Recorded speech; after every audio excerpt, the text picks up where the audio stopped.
Okay, kids. Hey, I'm Mr. Wallace. Now, you probably don't know me, but at one time I was a social studies teacher and a colleague of Mr. Spinola at Gateway High School. And when I was there, I taught advanced placement economics just like Mr. Spinola does. Now, from time to time, given the complexity of this year for all of your teachers, but particularly Mr. Spinola, who has 5 preparations and a lot of advanced classes, I reappear via YouTube to help you, AP Econ students, understand maybe some particularly complex topics that might be difficult for you.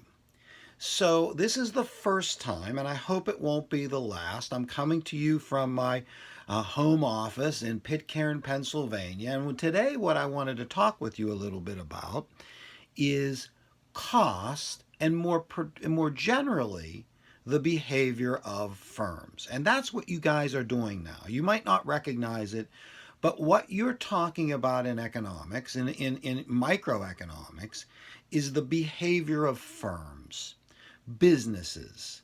And a big part of microeconomics is studying the behavior of firms. Now, we make an assumption in studying the behavior of companies, firms.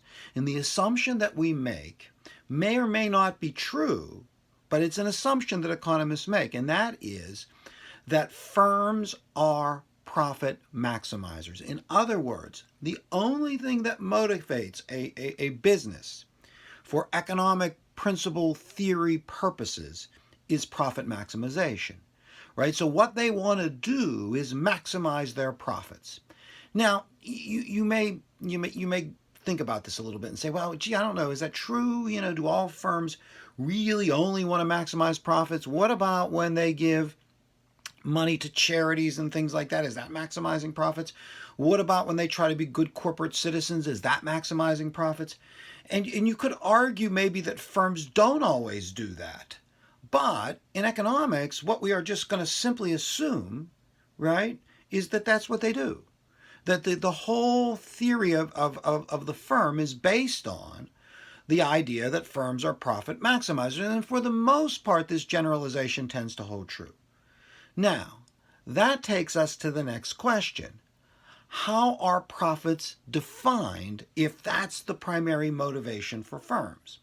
And it's really simple.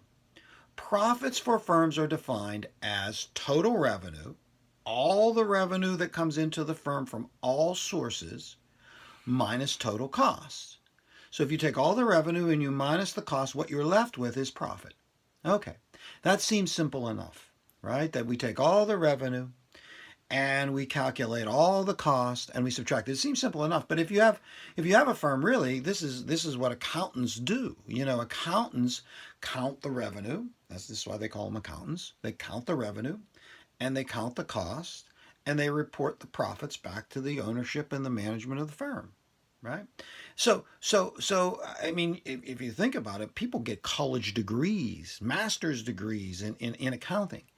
So for complex businesses, calculating profits and calculating revenue and calculating costs can tend to be complicated, but we simplify it, right? We simplify. That's what economics always does. Economics always takes a complex world and simplifies it so that it can be better understood.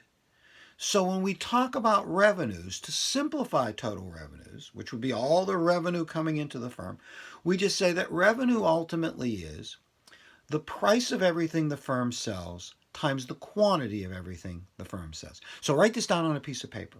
Write this down. So get a piece of paper. Go somewhere, I don't know, in your home or in the classroom. Go somewhere and get a piece of paper and write TR, right? That's total revenue, equal P, price, times Q, quantity.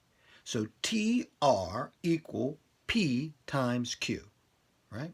Okay, that's the total revenue. Now, I should say that that's simple enough.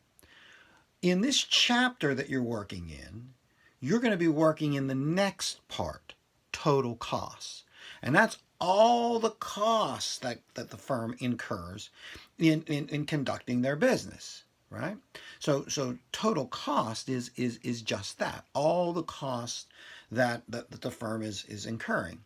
Now, this might seem simple enough too, but there's a little bit of a twist. If you were reading, I think it is chapter 7 in your textbook, and do not be afraid to read your book. Good things might happen if you do that. But nevertheless, if you look in chapter 7 in your book, there's a discussion in there about costs. Economic costs versus accounting costs, or I think if you look at it, it talks about explicit cost versus implicit cost. And what it suggests in that in economics, to calculate what we call economic profit, we include both, right? Both explicit costs and implicit costs. Now, explicit costs are costs that I mean, for lack of a better term, which are explicit. You know that